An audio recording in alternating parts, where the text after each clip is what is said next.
Sejam bem-vindos à aula 7 aqui do nosso curso de Evangelismo e Discipulado. E hoje eu fiz de uma forma diferente, aqui fora, no espaço externo aqui da minha casa. E eu estou com a minha família aqui, não vai dar para Skywalker mostrar, mas estou com a minha família aqui fazendo um momento de culto, né, de devocional que a gente faz geralmente, diariamente, aqui, que é o culto doméstico.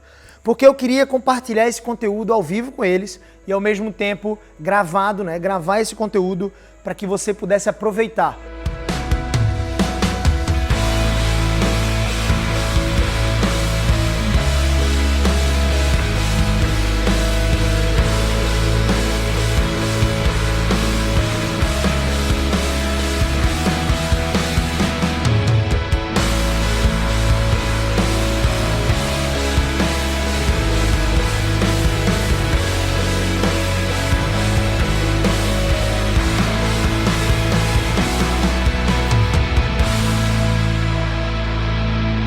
Muitas vezes nós temos dúvida, né, de como pregar o evangelho ou o que pregar diante de algumas situações adversas no nosso dia a dia. Às vezes chega aquele amigo que tem uma fé um pouco diferente, que não crê necessariamente em Deus e crê simplesmente numa força maior, numa energia superior. E às vezes nós sentimos dúvidas de por onde nós devemos abordar para pregar as Escrituras Sagradas, para falar de Jesus Cristo. É fato, né? Nas últimas aulas, nas 6 primeiras aulas, nós abordamos muito a importância daquilo que nós somos chamados a fazer enquanto embaixadores de Cristo. O tema, né, desse nosso curso de Evangelismo e Discipulado é exatamente esse. Nós somos embaixadores de Cristo. Como se Deus exortasse o mundo pelo nosso intermédio. Mas o tema da nossa aula de hoje é muito simples e nós vamos falar o seguinte: como a Bíblia me ensina a pregar o Evangelho de Jesus para as pessoas. Nós vamos entender o que nós devemos pregar, o que a Bíblia nos ensina a fazer e também onde nós devemos pregar. Nessa aula 7, é esse o tema que nós vamos abordar, se assim Deus nos permitir. Então vamos orar para a gente começar?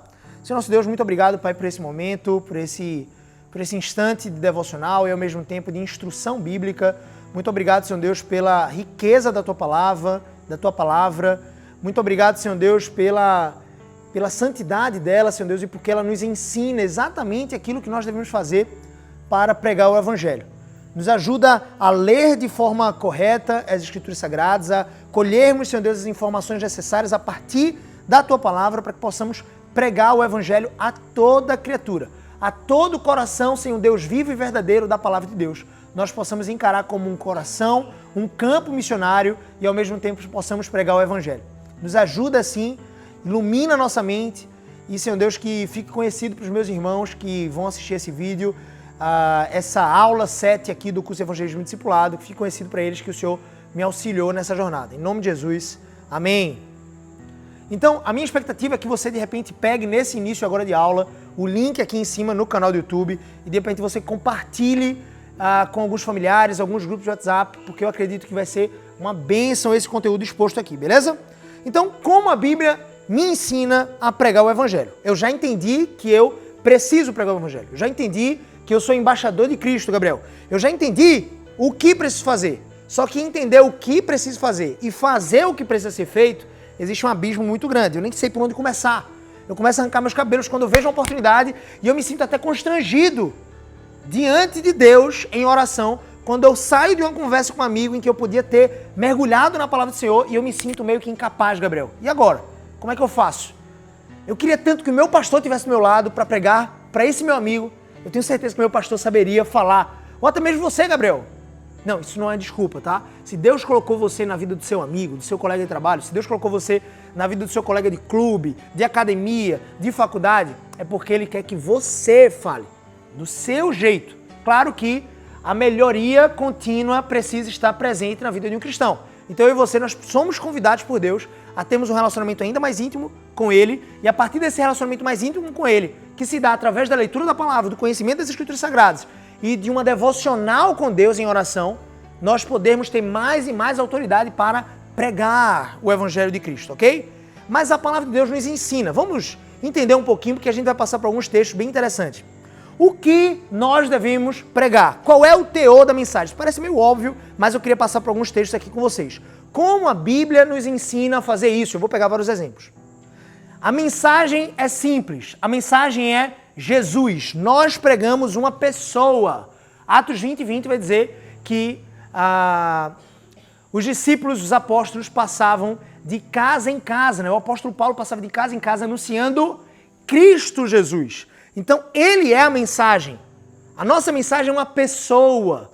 O nosso convite é para que as pessoas do mundo possam se relacionar com Cristo e serem reconciliados com Deus da agressão que eles mesmos, assim como nós, cometemos com o nosso pecado. Então, ele é o Evangelho. Jesus Cristo é o Evangelho. Nós pregamos uma pessoa e é a salvação que vem por meio dele. Nós pregamos arrependimento e fé. Nós vamos ver na aula 8 aquilo que você pode, de repente, começar a falar a partir de textos específicos das Escrituras Sagradas. Nós vamos mencionar isso com muita exatidão. E um dos textos mais conhecidos, talvez, sem o qual talvez você não consiga expor muito bem o Evangelho, é que todos pecaram e estão destituídos da glória de Deus. Romanos 3:23.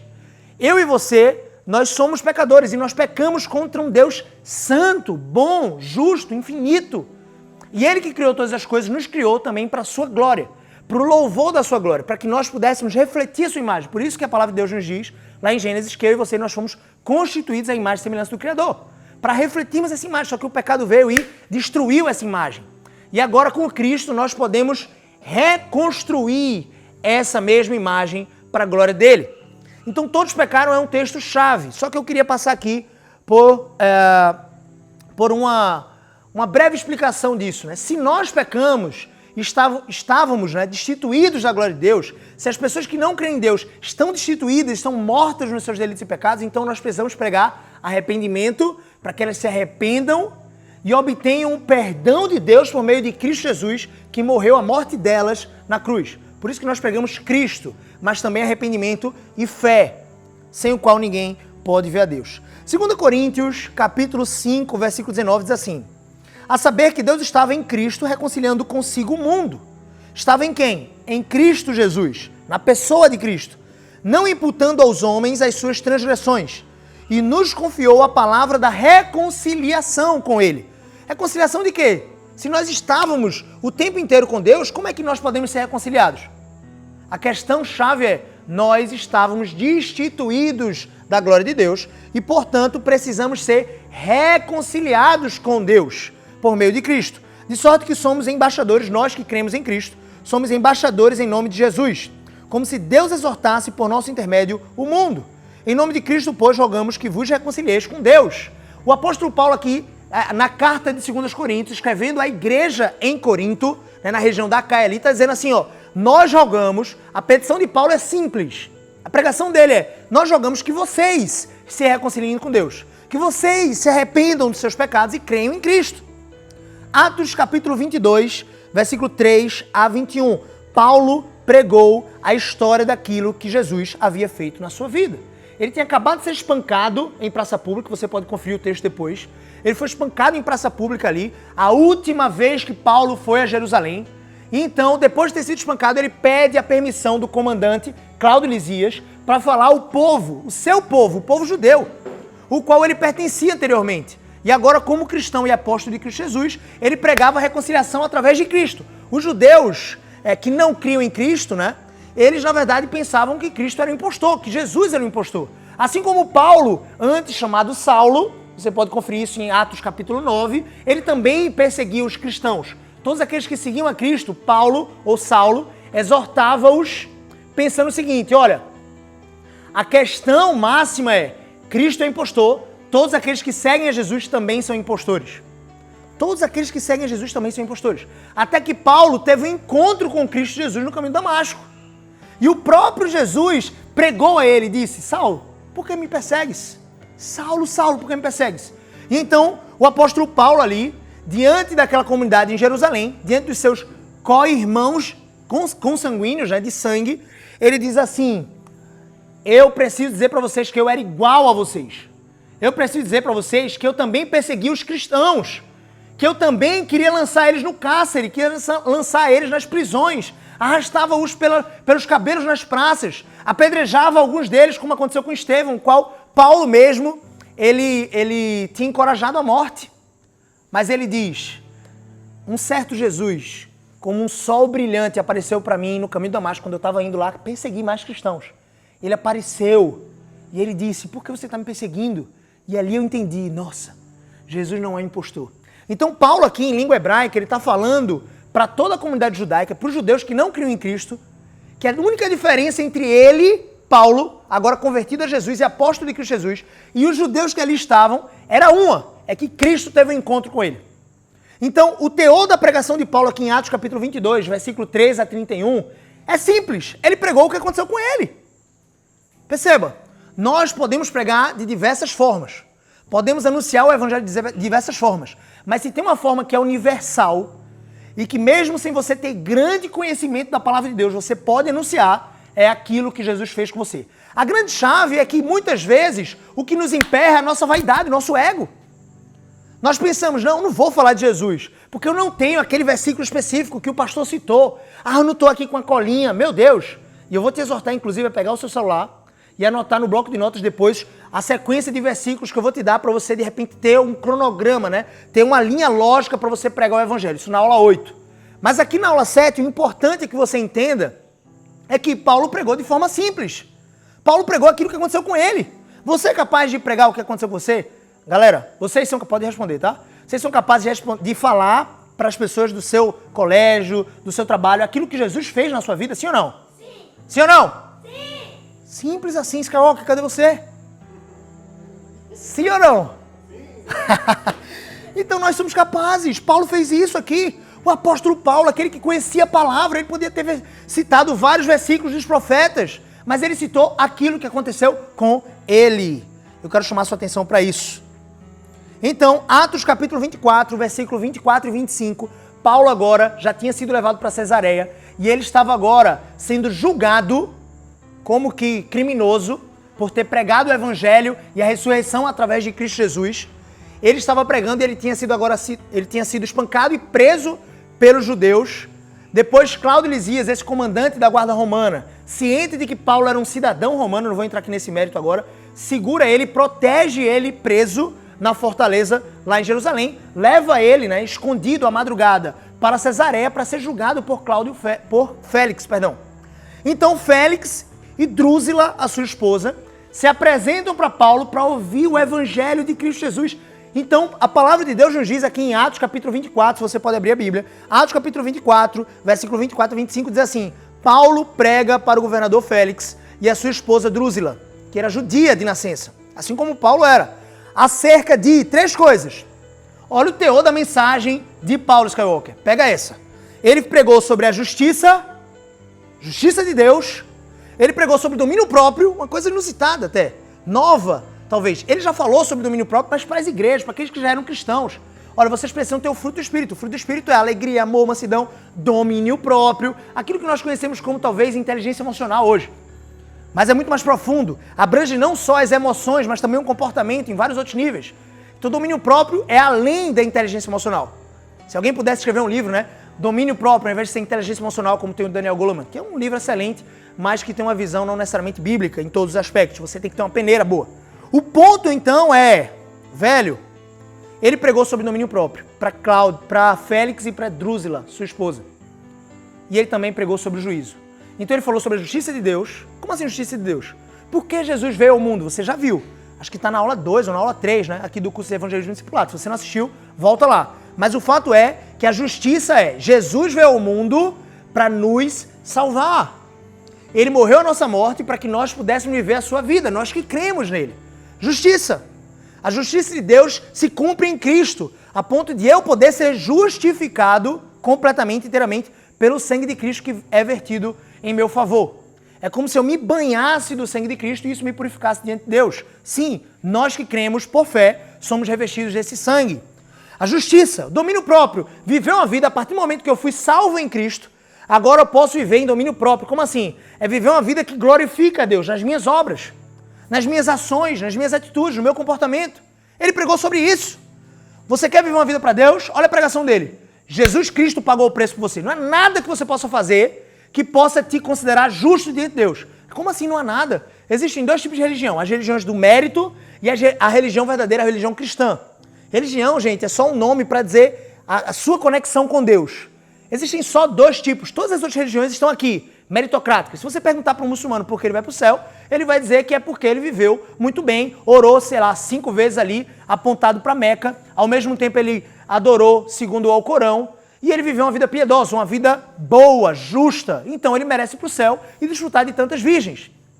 Se você perguntar para um budista, vai ser a mesma linha. Eu mereço tal porque eu vivi uma vida piedosa, uma vida justa. O cristianismo é a única religião que é meritocrática, mas o mérito recai sobre uma só pessoa, justa. Jesus Cristo, o único que foi bom, aquele que foi sem pecado e morreu na cruz. Então eu não sou salvo. Quando alguém pergunta para um cristão verdadeiro, por que você vai ser salvo? Porque você acha que você vai para o céu. Eu não acho que eu vou para o céu, eu tenho certeza que eu vou para o céu. Como é que você pode ter certeza que você vai para o céu? Que arrogância. Não é arrogância não. Eu vou para o céu porque eu confio nas promessas daquele que é fiel para cumprir, aquele que não muda. Eu confio nas promessas que ele me prometeu na cruz, quando ele morreu no meu lugar. Ele pagou o preço do meu pecado. Ele é suficiente. Está percebendo? Então, porque ele me salvou, o mérito é dele. Não é nada que eu posso fazer. Porque ele me salvou, eu posso ir para o céu. Então, a pregação do cristão é simples. O domínio próprio. Porque ele me salvou, ele me justificou, agora eu sou chamado para viver uma vida de domínio próprio. Paulo pregou isso para Félix, Romano, e Drúzila, sua esposa, que era judia, esposa de Félix. Domínio próprio significa viver uma vida nas obras que Jesus andou. E aquelas obras que ele preparou de antemão para que andássemos nelas. Justiça, mansidão, amor ao próximo, alegria, contentamento, gratidão. São boas obras. Sensibilidade para com o próximo, dar esmola àqueles que são mais necessitados. E não apenas dar esmola, ajudar efetivamente os irmãos. A parábola do bom samaritano, né? Ajudar aquele que está necessitado na beira da estrada. Percebe isso? As boas obras, e aqui eu estou falando de forma muito rasa, tá? Que boas obras são essas? Viver uma vida para Deus é imitar os passos de Cristo Jesus. E ele também pregou sobre o juízo. Por quê? Porque o príncipe deste mundo, Satanás, já está julgado. Então ele pregou sobre justiça. Você quer aprender como pregar para a pessoa no seu trabalho? Pregue sobre a justiça de Deus. Cristo Jesus morreu para nos salvar do nosso pecado, da condenação que nós seguiríamos se seguíssemos mortos nos nossos delitos e pecados e fôssemos de fato para o inferno. Pregue sobre o domínio próprio, uma vida que a partir do momento que nós nos reconciliamos com Deus, a partir do momento que nós cremos no sacrifício de Cristo, nós agora vamos viver de acordo com o que Ele nos chama a viver. Uma vida de piedade, uma vida de amor, de domínio próprio. E depois pregue sobre juízo, porque aqueles que perseverarem até o final receberão a coroa da vida. Paulo pregou isso, está na Bíblia, é o exemplo que ele nos dá. João capítulo 16, versículo 8 a 11. Quando ele vier, o Espírito Santo convencerá o mundo do pecado, da justiça e do juízo. Jesus está dizendo isso para os discípulos, os apóstolos. Quando o Espírito Santo vier, ele convencerá o mundo. Olha que consolo nosso. Quando eu prego a palavra do Senhor, quando eu prego de repente aquilo que Jesus fez na minha vida, ou quando eu prego justiça, domínio próprio e também juízo, eu tenho a confiança de que quem convence o meu próximo, aquele meu amigo, o meu pai, o meu familiar, a minha mãe, que não crê em Cristo, quem convence de fato é o Espírito Santo. O trabalho maior é dele. Sabe o que ele quer que a gente faça? Venhamos a abrir a boca. Quase que a concordância não sai, mas saiu. O que ele quer é que a gente abra a boca com seriedade, temor e comprometimento de falarmos a verdade. Falarmos a verdade de Deus. Então, quando o Espírito Santo vier, ele convencerá o mundo. E o mundo aqui não são todas as pessoas, mas convencerá aqueles que foram predestinados por Deus, segundo a sua palavra, Romanos 9. Se você tem algum problema com a predestinação, por favor, leia Romanos 9. A não ser que você tenha rasgado Romanos 9 da sua Bíblia, Romanos 8.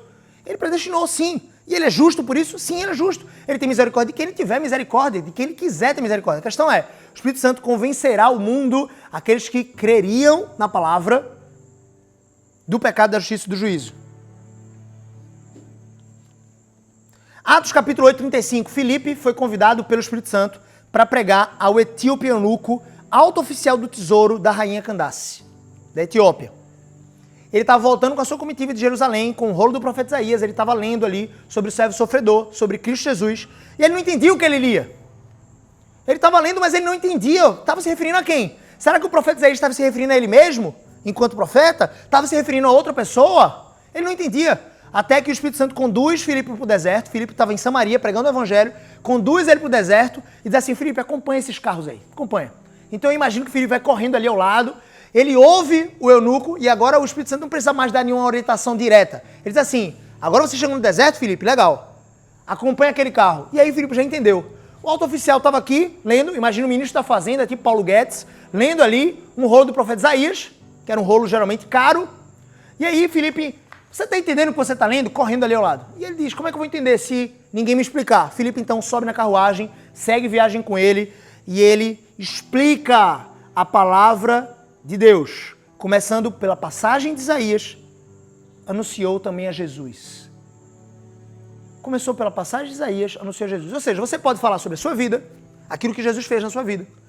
Você obviamente precisa se esforçar por entender como falar de Jesus quanto à justiça de Deus, o domínio próprio, viver uma vida para Deus e o juízo. Você precisa entender que é o Espírito Santo que opera de fato nos corações. E agora você pode também se esforçar dia após dia, uma evolução diária, para entender as Escrituras de Gênesis, Apocalipse. Para caso alguém tenha alguma dúvida, como era o caso, o eunuco da rainha de Candace, o alto oficial, estava interessado. Ele estava lá, sedento, lendo a Bíblia, às vezes ele não entendia. E você foi chamado por Deus para entender. Você foi chamado por Deus para entender, para explicar, para dar razão da sua fé para todo aquele que pedir essa esperança. Atos capítulo 2, versículo 14 a 41. A conversão de mais de 3 mil homens, olha que grande exemplo.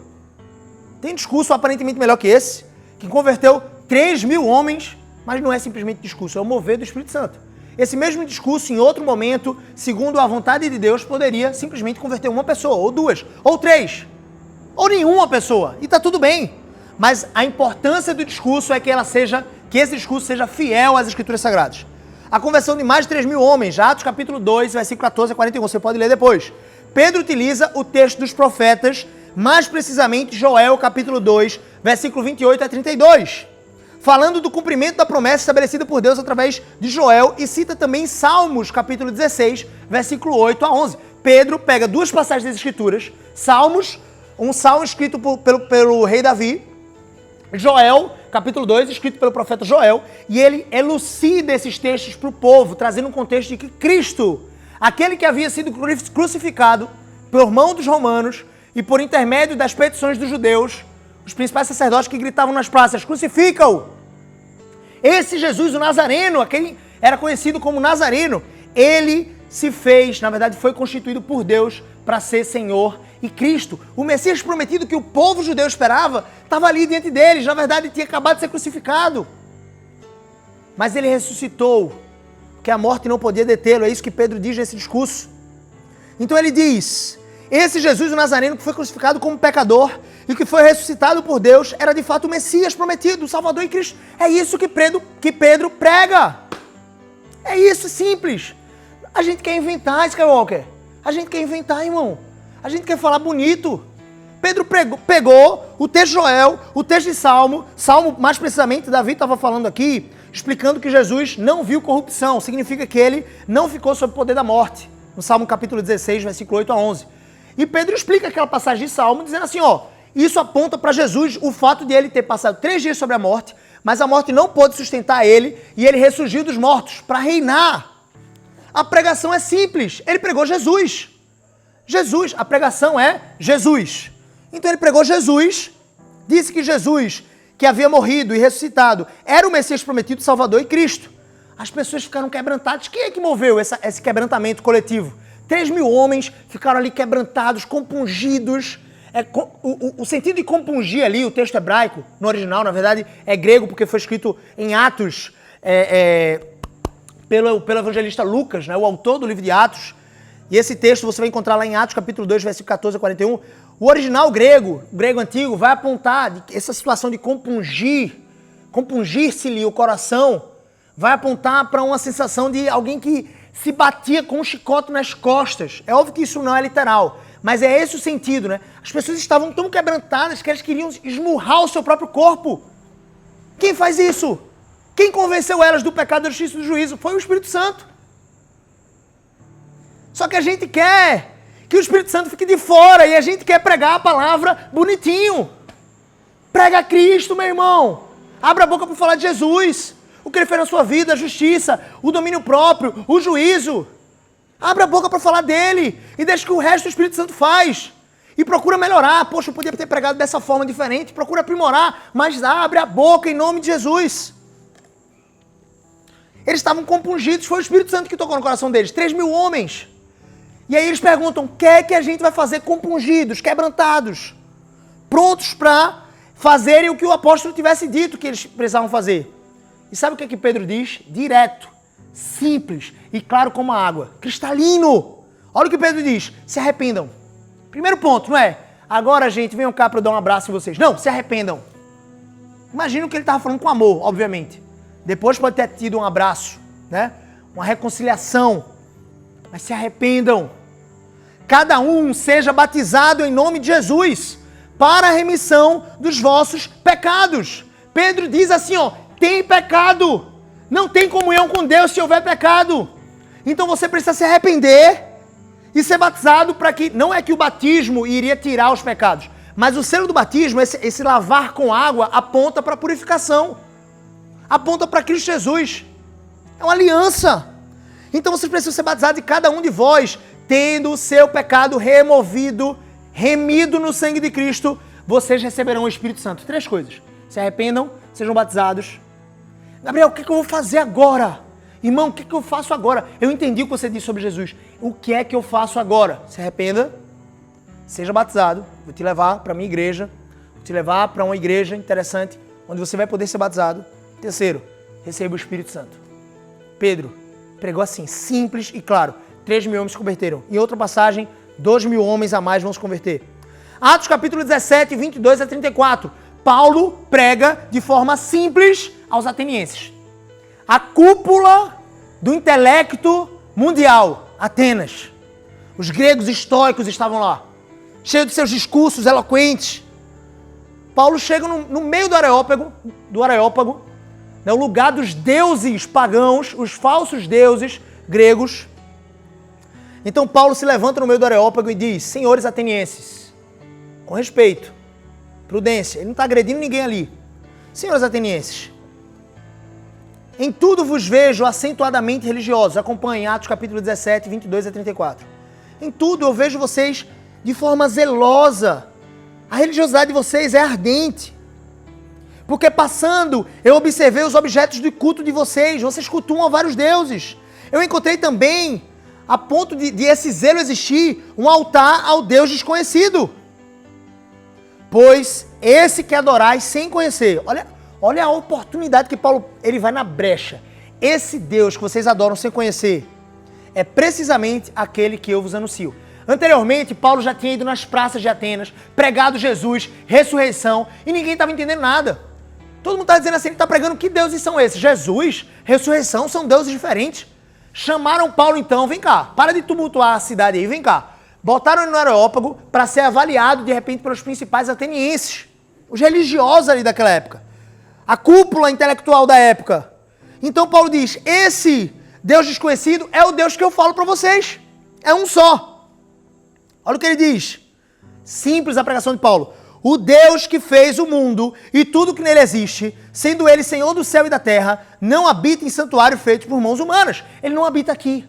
Os outros deuses de vocês aparentemente têm casas, eles têm que habitar aqui no Areópago. Esse Deus, o Deus desconhecido que vocês adoravam, sem conhecer, esse Deus criou todas as coisas. Todas as coisas. Ele não diz assim, criou algumas coisas. Zeus criou outras. E Afrodite criou... Não. Poseidon criou uma... Não, ele diz assim, ele criou todas as coisas. Já põe abaixo a crença dos demais atenienses. Ele não tem medo de anunciar a verdade. Ele não tem medo. E perceba que ele não foi aqui para argumentação científica. Ele simplesmente diz, Deus criou todas as coisas. Simples, direto. A gente fica querendo dar a volta, velho. A gente fica querendo dar... Sim ou não? A gente fica querendo dar a volta. Prega Jesus. Esse Deus, ele fez o mundo e tudo que nele existe. Sendo ele Senhor do céu e da terra, não habita em santuários feitos por mãos humanas, nem é servido por mãos humanas, como se de alguma coisa precisasse. Esse Deus, Gênesis 1, os 3 primeiros dias da criação, ele criou todas as coisas. Ele alimenta e dá vida para todas as coisas. Os outros deuses de outras ideologias, como eu disse, existem 2 tipos de religião. Todos os outros deuses, eles são servidos por mãos humanas. O Deus verdadeiro não é servido por mãos humanas. Não pode ser servido por mãos humanas. Ele é quem serve. Ele é quem, entendeu? O servir aqui, é ele quem dá a vida, não é ele que recebe vida. Ele não depende do seu sacrifício, de você imolar um animal.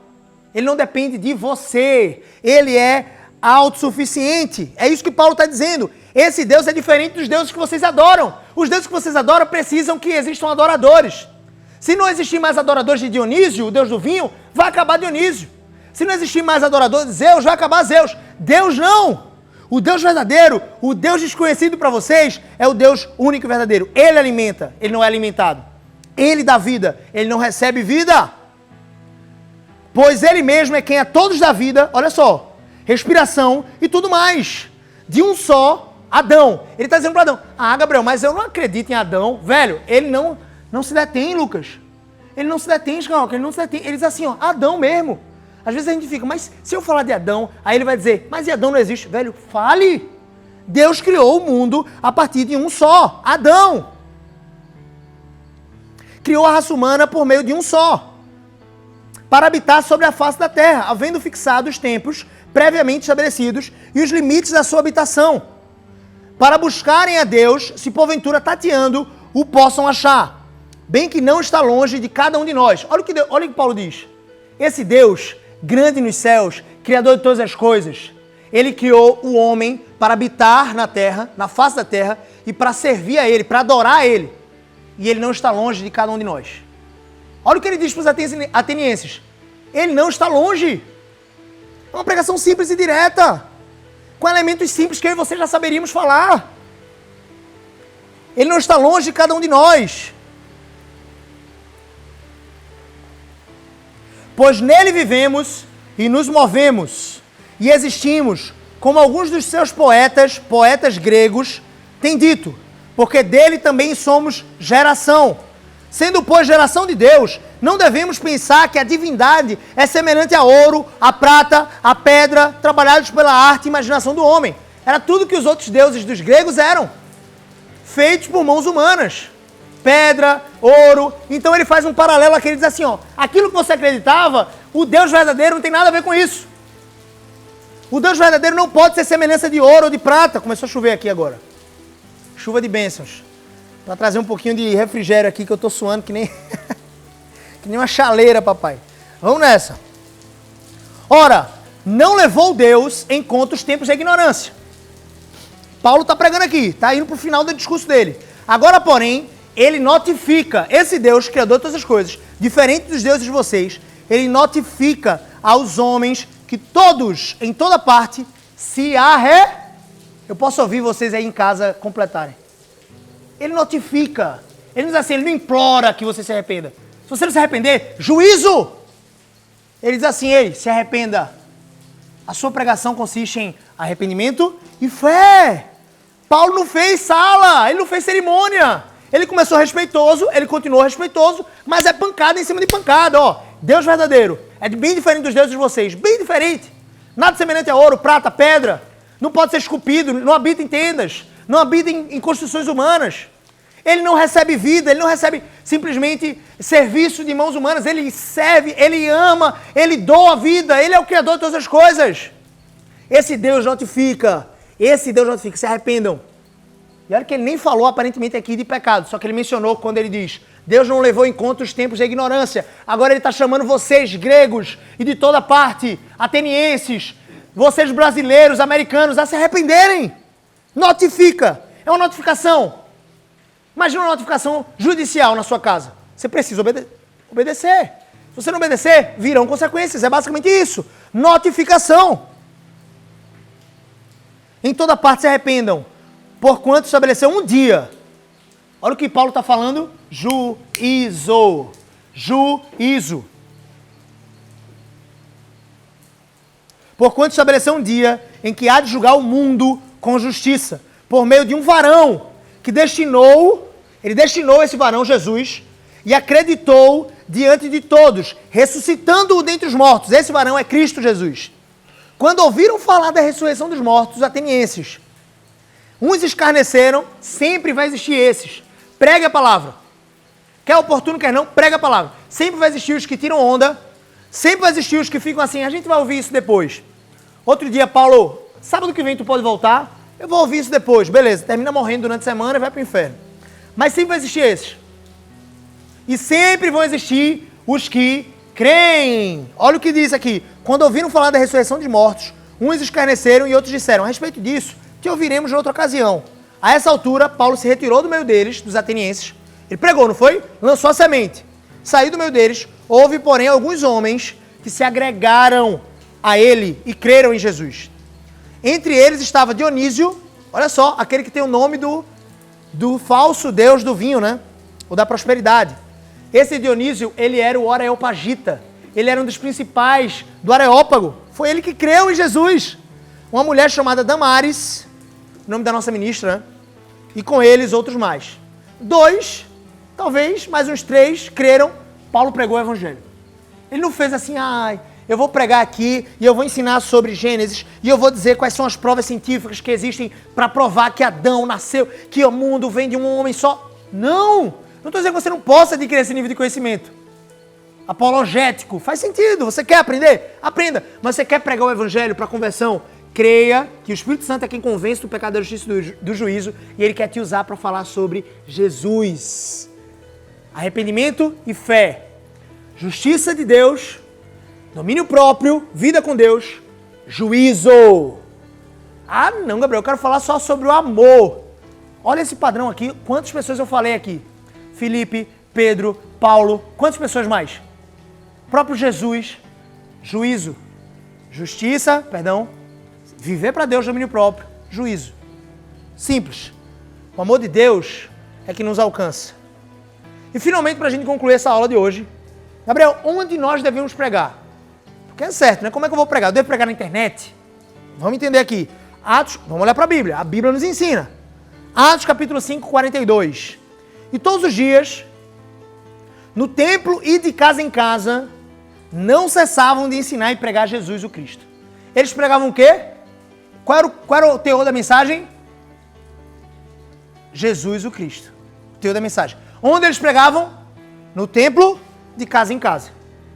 Hoje em dia você pode alcançar a casa de alguém através da internet? Então prega através da internet.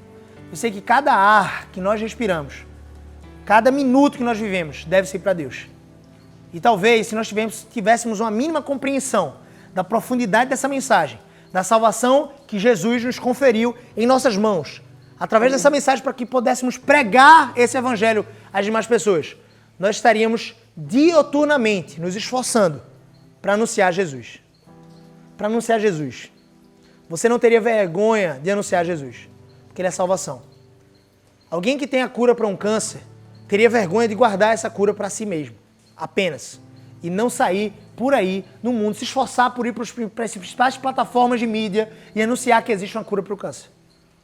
Como você, por exemplo, tem se encolhido tanto aí no seu travesseiro, no seu lençol, no friozinho do seu quarto, para assistir um Netflixzinho com a pipoquinha. Nada errado. Mas será que você está fazendo aquilo que você foi chamado por Deus para fazer? Em todos os lugares, prega a palavra. Atos capítulo 17, 17. Por isso, dissertava na sinagoga entre os judeus e os gentios piedosos. Gentios eram pessoas que não eram judias. Também na praça, todos os dias, entre os que se encontravam ali. Isso era Paulo, lá em Atenas. Ele pregava na sinagoga dos judeus, que tinham judeus lá em Atenas. Ele pregava para os gentios, ele pregava nas praças, nas ruas, onde ele ia, ele pregava. Você deve pregar em todo lugar. Arrume um jeito de conspirar para falar de Jesus para as pessoas. Para o seu personal, para o seu fisioterapeuta, seu médico, seu obstetra, seu ginecologista, seu clínico médico, seu arquiteto, seu engenheiro, a secretária que trabalha na sua casa, o porteiro do seu prédio, seu colega no trabalho, seu chefe, seu líder, seu gestor, seu liderado, seu colega na escola, no colégio, na faculdade, na pós-graduação, no curso de inglês, todo lugar. Atos capítulo 20 e 20, para encerrar, 3 textos aqui para a gente entender onde nós devemos pregar. Jamais deixando de vos anunciar. Paulo está anunciando aqui agora, dizendo para os presbíteros da igreja de Éfeso. Esses presbíteros da igreja de Éfeso foram se encontrar com Paulo e ele fala: eu jamais deixei de vos anunciar, presbíteros de Éfeso, coisa alguma proveitosa, e de vos ensinar publicamente, e também de casa em casa, publicamente, na internet, nas praças e no íntimo, de casa em casa, onde ninguém está vendo, testificando tanto judeus como a gregos, arrependimento para com Deus e a fé em nosso Senhor Jesus Cristo. O que é que ele testificou? Arrependimento e fé. Arrependimento. Quer saber o que pregar? Pregue sobre arrependimento e fé. Arrependimento e fé. Aonde ele pregou? Publicamente, de casa em casa. Vamos orar. Senhor nosso Deus, muito obrigado pelo privilégio da Tua palavra. Por termos tantos exemplos, Senhor Deus, que nos expõem a uma certa vergonha, Senhor Deus, quando nós não sabemos pregar, Senhor Deus. Quando nós não sabemos o que pregar. Quando nós temos anos e anos de igreja, Pai. Quando muitas vezes nós crescemos não é cristão e não sabemos como pregar, Senhor. Nos ajuda, Pai. Perdoa a mim mesmo. Quantas e quantas vezes eu perdi a oportunidade de pregar o Evangelho? Porque o meu ego falou mais alto. Porque eu não sabia o que a pessoa ia achar daquilo que eu estava falando. Se eu iria falar com uma certa eloquência ou não. Me perdoa, Deus. E nos ajuda. A mim, a minha família, Skywalker, a família dele. E a todas as pessoas que vão ver essa aula 7 aqui do curso de Evangelismo Discipulado. Para que possamos abrir a nossa boca e pregar arrependimento e fé em Cristo Jesus. Reconciliação com Deus. Justiça, domínio próprio, uma vida para a glória de Deus. E juízo. Em nome de Cristo, Pai. Que possamos amar o mundo, amar as pessoas, na verdade, desse mundo. Não amar o mundo e as suas concupiscências, mas amar as pessoas que estão no mundo sem Deus. E amando essas pessoas, possamos abrir a boca para lhes anunciar o Evangelho da salvação em Cristo. Que possamos pregar Cristo Jesus. Em nome dele nós te oramos. Amém.